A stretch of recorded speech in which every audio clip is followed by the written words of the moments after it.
Jóvenes y señoritas, buenas nuevamente. Hoy les voy a explicar el tema de riñón y embarazo, un tema muy importante por varias razones, ¿no? Primero que hay una condición fisiológica que tenemos que conocer respecto a los cambios que suceden durante el embarazo en la fisiología renal. Hay cosas que son completamente normales y debemos entenderlas así para no alarmarnos innecesariamente. Pero también hay condiciones patológicas que debemos saber reconocerlas tempranamente para evitar un desenlace fatal tanto para el producto como para la madre. Ok, el embarazo es una condición fisiológica, eso lo sabemos, no es necesario tocar partes de por qué es fisiológico y aquello no. Pero dentro de esta condición fisiológica que la tienen la mayor cantidad de las mujeres, o la mayor parte de las que desean ser mamás, existen cambios morfológicos, es decir, cambios en la forma y cambios en la función en el riñón. Y estos solo suceden durante el embarazo. Una vez que termina el embarazo, desaparecen. A ver, existen cambios morfológicos como ser que el riñón incrementa su tamaño 1 centímetro de longitud. Si el riñón lo estaba en condiciones normales, recordemos que es 12 de longitud por 6 de transversal, y la persona tenía 12, es probable que llegue a tener 13 centímetros de tamaño el riñón. Y les van a reportar como nefromegalia, les van a reportar como riñones aumentados de tamaño. Y muchos pueden asustarse y decir, tiene una infección, tiene una enfermedad, etcétera, ¿no? Eso es una condición fisiológica durante el embarazo. Esto se debe a que como hay un producto, hay una placenta, hay una mayor circulación en la madre, incrementa el volumen vascular y por eso ese volumen vascular también se dirige al riñón, es filtrado por el riñón y el riñón se va a hipertrofiar. Como el riñón se hipertrofia y produce mayor filtrado glomerular, también va a tener discretamente mayor excreción y esa excreción el uréter lo va a ver como una dilatación y muchos van a interpretar como una hidronefrosis patológica y les van a reportar hidronefrosis de grado 1, hidronefrosis leve, ¿no? Eso también es un cambio morfológico normal, funcional, es una hidronefrosis. Entonces, aumenta de tamaño el riñón y existe una hidronefrosis que podríamos considerar fisiológica. También existen muchas razones para esta hidronefrosis. Recordemos que durante el embarazo las prostaglandinas están inhibidas para evitar que existan contracciones uterinas. Entonces, de igual manera, el peristaltismo y motilidad ureteral están reducidas porque no hay mayor contracción de músculos lisos. El aumento de la presión intraureteral por el útero ha crecido y ha comprimido hacia atrás, hacia los uréteres, también influyen en que el uréter se dilate. De igual manera, puede haber algo de reflujo vesiculolateral por la relajación de la musculatura lisa. Y todo esto, junto a los cambios hormonales, hacen que exista disminución de la motilidad ureteral, incremento del diámetro del uréter y aparente una pseudohidronefrosis. Este es un riñón en condiciones normales, corteza, cálices, pelvis, uréter. Este es un este es un uréter hidronefrótico. Fíjense, está mucho más dilatado. Esto es un ejemplo fisiológico y esto es un ejemplo patológico. Pero en condiciones del embarazo, esto se puede considerar fisiológico hasta cierto grado. Tampoco puede ser una hidronefrosis grado 3, donde se pierde completamente la forma del riñón, ¿no? Entonces, no se vayan a asustar cuando existan esos cambios durante el embarazo. ¿Qué cambios funcionales existen? Como existe mayor volumen circulante por el producto, y ya habíamos mencionado por todo eso, el volumen plasmático aumenta 40%. De igual manera, el gasto cardíaco incrementa 40%. Por ende, si aumenta el volumen, aumenta el gasto, el filtrado glomerular también va a aumentar un 30-40%, es decir, va a existir una hiperfiltración.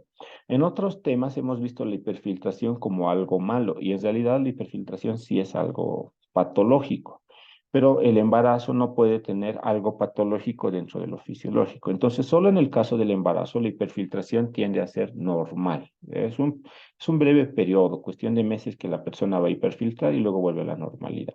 ¿Está bien?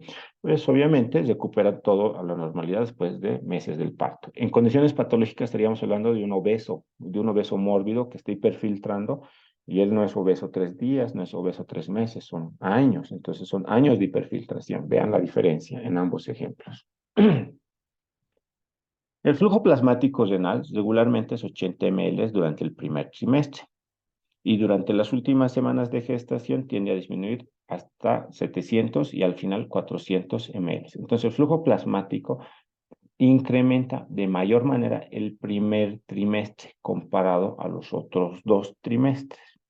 El filtrado glomerular tiende a ser entre la semana 8 a 32 de 120 a 170. Recordemos que el filtrado normal es de 90 a 120 ml minuto. Esto es lo que llamamos nosotros hiperfiltración. Como aumenta el filtrado glomerular, ¿quién condiciona el filtrado glomerular? La creatinina. Entonces, la creatinina, la urea, el ácido úrico van a ser mucho más bajos en el embarazo.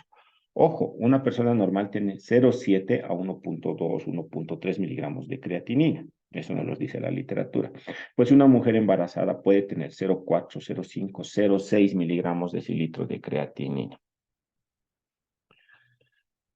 Ojo, pese a que aumente el flujo plasmático y aumenta la volemia, el balance de agua es normal. La persona no va a retener líquidos y no va a hacer edema. Como tiene mayor filtración, no se va a eliminar mayor orina de lo normal, entonces su capacidad de concentrar va a ser exactamente igual.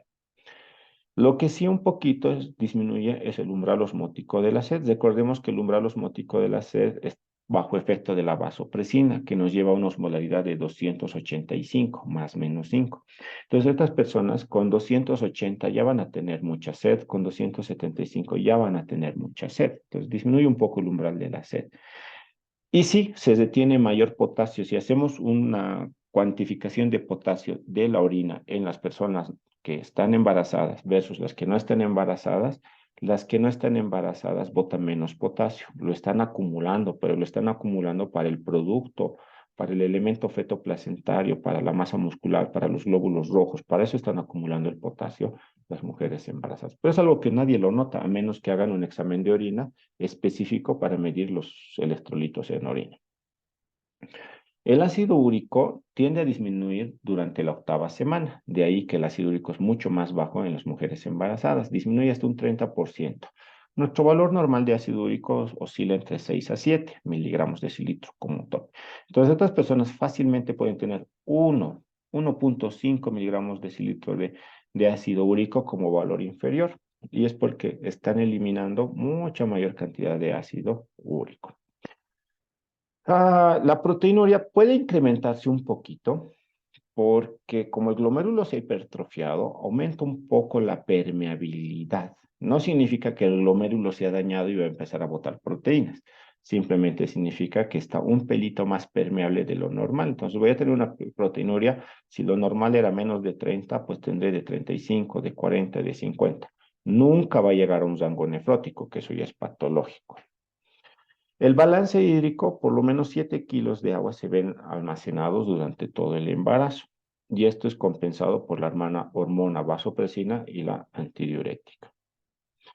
Algunos procesos ácido-base que suceden durante el embarazo son los trastornos del tipo de la alcalosis respiratoria. Recordemos que hay procesos acidóticos y alcalóticos. Dentro de los alcalóticos tenemos los metabólicos y los respiratorios. En el embarazo lo que sucede es una alcalosis respiratoria. El pH consideramos normal de 7,40, más o menos 0,4, es decir, 7,44 debería ser el tope. Entonces, estas personas tienden a hacer alcalosis. ¿Por qué? El PCO2 va a disminuir 10 milímetros de mercurio. Yo le pregunto, ¿pero por qué disminuye el PCO2 10 milímetros de mercurio? Se trata de un fenómeno sobre todo muscular. Recordemos que el producto va a crecer, el útero va a crecer y va a desplazar a los pulmones también. Entonces los pulmones ya no tienen la capacidad de expandirse completamente durante la inspiración, se van a expandir levemente. Para compensar esto van a respirar, va a aumentar la frecuencia respiratoria, entonces vas a respirar mucho más frecuente y eso va a hacer que el PCO2 se elimine, disminuye el PCO2, aumenta el pH y produce una alcalosis respiratoria. Esto también tiene una explicación hormonal, que es la progesterona sobre todo, ¿no? Que es lo que va a estimular todos estos procesos. Entonces, en condiciones fisiológicas tenemos que la creatinina, aquí está expresado en milimoles, para convertir la creatinina en milimoles a miligramos de cilitro, simplemente la dividimos entre 88, tendría entre 70 y 100 milimoles litro, que en miligramos de cilitro sería entre 0,4 hasta 0,7, 0,8. La urea también va a estar mucho más bajo, el ácido úrico disminuye un 30%, el filtrado glomerular incrementa un 30-40%, la proteinuria tiende a ser un poco más elevada por incremento de la permeabilidad, pero máximo hasta 300, nunca un rango nefrótico. El PCO2, que es la presión parcial de dióxido de carbono, disminuye, con lo cual va a llevar a una alcalosis respiratoria. Y obviamente el bicarbonato en compensación va a disminuir un poco, pero eso no lo convierte en acidosis metabólica, simplemente está compensando la pérdida del dióxido de carbono. Hasta ahí los cambios fisiológicos que debemos saber reconocer para no alarmarnos innecesariamente. Pero por otro lado, acá comenzamos con los cambios patológicos que también debemos saber reconocer para evitar cualquier complicación a futura. Y es más, cuando una mujer embarazada va al control de embarazo, que lo hace de forma periódica, no necesariamente lo hace con ginecólogo, muchas veces lo hace con el médico de cabecera que está en su centro de salud, en su consultorio, etcétera. Entonces, el médico de cabecera debe saber reconocer estos cambios. La hipertensión en el embarazo es una de las complicaciones más habituales y obviamente de las de peor pronóstico. Casi un 10% de todas las mujeres embarazadas van a tener un incremento de la presión arterial independiente de su etiología. En la clasificación existen 4 tipos de hipertensión durante el embarazo, que es la preeclampsia, eclampsia, la hipertensión crónica con preeclampsia y la hipertensión transitoria.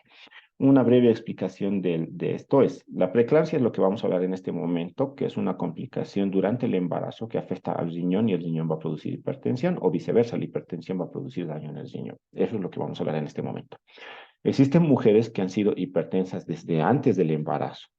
Entonces, durante el embarazo puede mantener normal su presión y no pasar absolutamente nada. Esto es una hipertensión crónica. Existen mujeres que eran hipertensas antes del embarazo. Con el embarazo se ha complicado con preeclampsia. O existen mujeres que durante el embarazo hacen hipertensiones por estrés, por ansiedad, por regulación hormonal, por medicamentos, etc. Así que esas son hipertensiones transitorias. Lo que nos preocupa y lo que vamos a aprender hoy es la preeclampsia-eclampsia. Preeclampsia, antes llamada nefropatía gravídica, viene desde muchos años atrás su descripción y se la conocía inicialmente como endoteliosis, porque es un nombre histológico.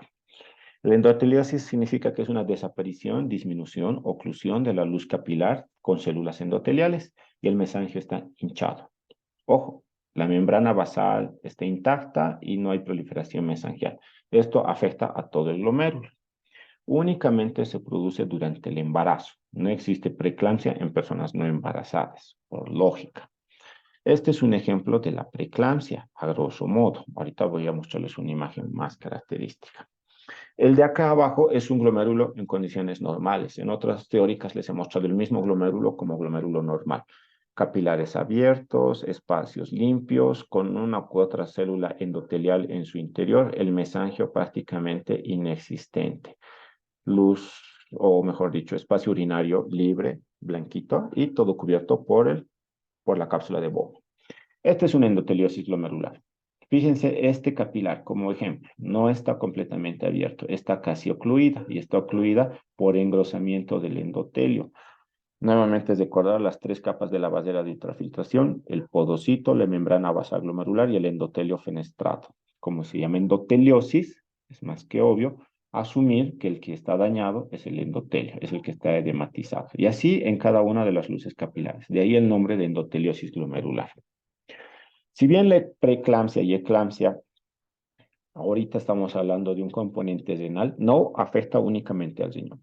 La preeclampsia es un daño endotelial generalizado y se va a dañar cualquier órgano donde haya bastante irrigación, porque el endotelio está en todos los vasos o en la mayor parte de los vasos. Entonces, cuando afecta al riñón se llama eclampsia, porque ha convulsionado. En el corazón puede producir insuficiencia cardíaca, en la sangre, porque se ha inflamado este endotelio, puede producir coagulación intravascular diseminada. En la placenta puede producir ruptura placentaria, protoplacentaria o desprendimiento prematuro de la placenta normoinserta. A nivel del ojo puede producir hemorragias, edema, y pérdida de la vista. En el hígado, una complicación muy fea y frecuente que es el GEL, que es la asociación de hemólisis, plaquetopenia, enzimas hepáticas elevadas, etcétera. Y puede producir estallido hepático con un hematoma. En el riñón puede producir la insuficiencia y a nivel pulmón puede producir edema agudo de pulmones. Como comprenderán, la preeclampsia es una manifestación sistémica bastante agresiva. ¿Por qué se produce la preeclampsia?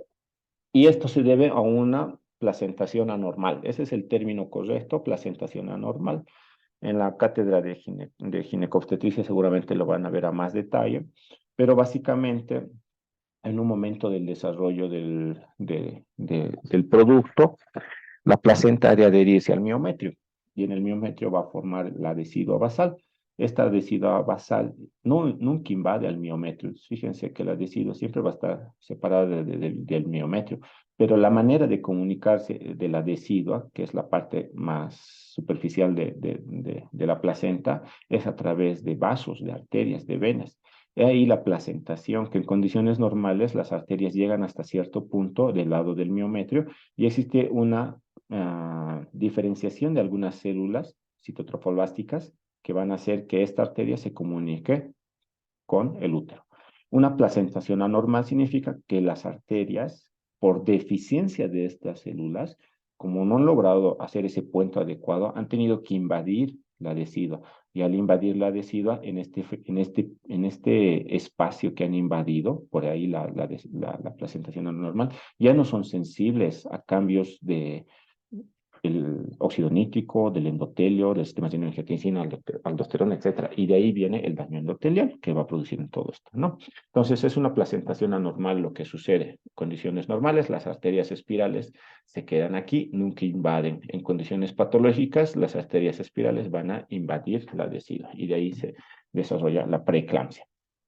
Entonces, ¿cuáles son los factores de riesgo para la preeclampsia? Mujeres primíparas, primer embarazo, mujeres jóvenes, menos de 20 años, que ya en la familia haya existido un antecedente de preeclampsia en la mamá, en la abuela, en la tía, en las hermanas.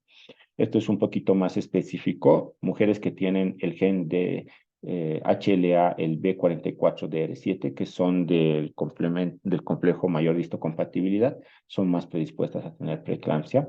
Embarazos múltiples, un producto no produce tanto riesgo de preeclampsia versus un embarazo gemelar o trigemelar.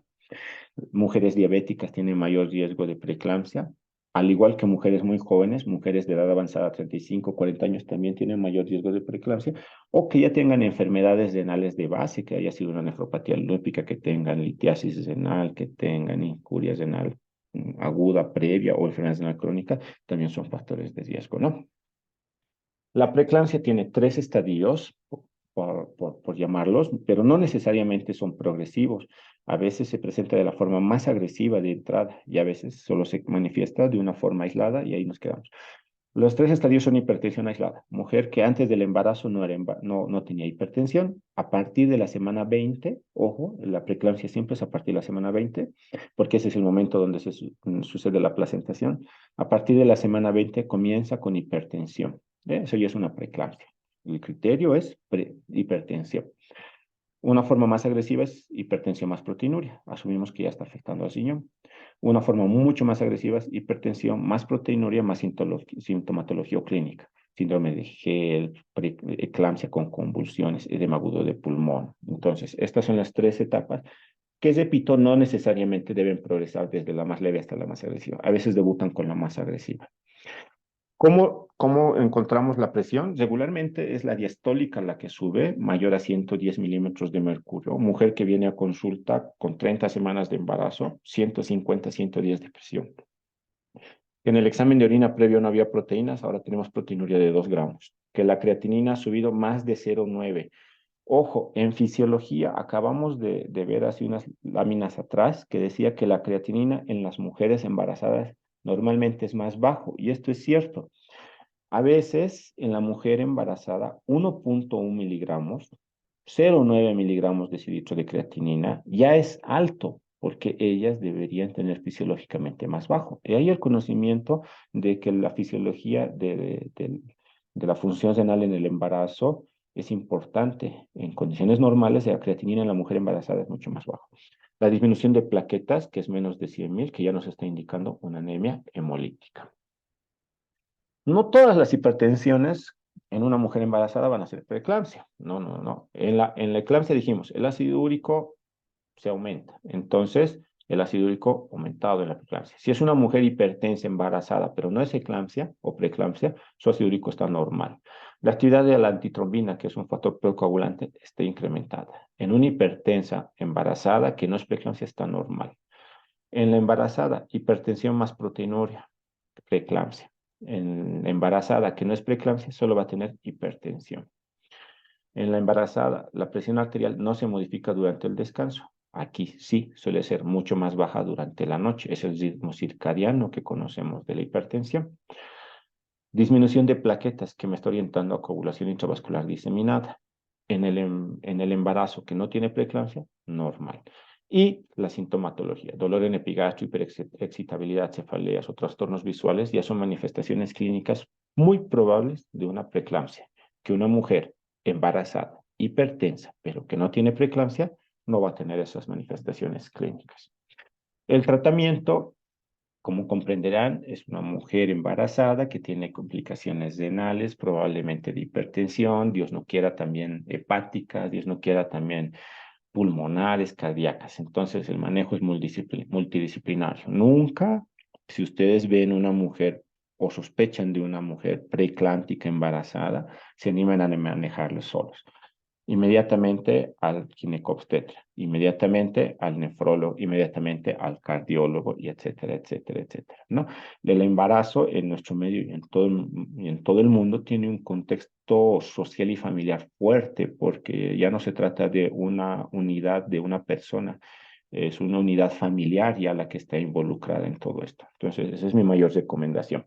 La dieta, disminuir la cantidad de sal, presión arterial, controlar. Si recordarán, en muchas exposiciones siempre les digo que las drogas de elección para controlar la presión son los YECAS o ARA2. Esta es una de las enfermedades que no debe administrarse YECA o ARA2 porque produce hipoplasia pulmonar en el feto. Si yo le administro a una mujer embarazada enalapril, losartán, etcétera, esto va a alterar el surfactante pulmonar del producto del feto y cuando nazca va a tener distrés respiratorio. Entonces, no lo hagan. Utilicen bloqueantes de canales de calcio como, a ver, un bloqueante de canal, amlodipino. Utilicen un dilatador de acción central como el metildopa. Incluso hasta beta bloqueantes pueden utilizar, pero no YECAS o ARA2. Siempre monitorizar la función renal. Estaba con 0,6 de creatinina la semana pasada. Hoy está con 0,6. Nos quedamos tranquilos. Estaba con 0,6 la semana pasada. El día de hoy está con 1,1. No pasa nada porque 1,1 es normal. No, señores, eso ya está alterado. Diuréticos de asa solo si fuera necesario porque puede estar edematizada y podrían darle, pero de preferencia no porque producen también disminución de la volemia. Diálisis en caso necesario y el alumbramiento. El tratamiento de la preeclampsia en realidad es el alumbramiento. El alumbramiento no necesariamente es el parto, el alumbramiento es la eliminación de la placenta. En la parte fisiopatológica recordarán que todo ha nacido por una placentación anormal. Entonces, el tratamiento es dar a luz y eliminar la placenta. Eh, Lógicamente hay que hablar esto de forma multidisciplinaria y habrá que hacer el parto cuando el producto ya esté lo más maduro posible. Pero en resumen, el tratamiento termina siendo el alumbramiento, ¿no? Muchísimas gracias, espero que les haya servido la presentación. Hasta otra oportunidad.